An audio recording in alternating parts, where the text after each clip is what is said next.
Okay, so now we're trying to get the area and the perimeter of a rhombus.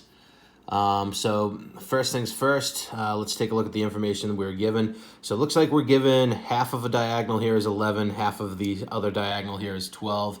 Now, rhombi, they're in the parallelograms family, so we know that the diagonals are bisecting each other. So if we have 11 here, we're going to have 11 here. And if we have 12 here, we're going to have 12 here.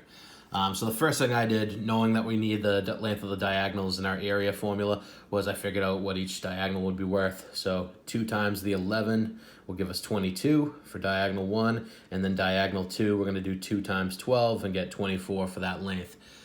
So when we're crunching the area of a rhombus, we have diagonal 1 times diagonal 2 divided by 2. So we take the diagonals we just found, 22 times 24. That's going to give us 528. And we will end up dividing that by 2 to get 264 meters squared for the area.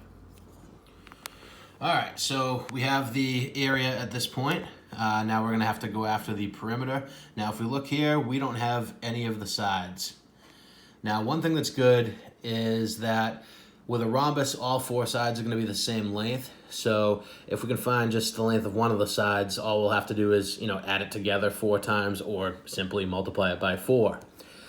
So again, Pythagorean theorem is going to bail us out here to get us more information. If we look at a rhombus, we know that the diagonals are perpendicular, so we have right angles at all 4 of these. I'm just going to use this one here. So we have 11 squared plus 12 squared equals x squared. When we square those, we got 121 plus 144. Add those together, you get 265 equals x squared. Now we're going to take the square root of both sides, and I just ended up leaving x as a square root of 265. I figure I'm going to be using it in my calculator in a minute anyways, so it's just kind of pointless to simplify at this point. So I move over to the perimeter.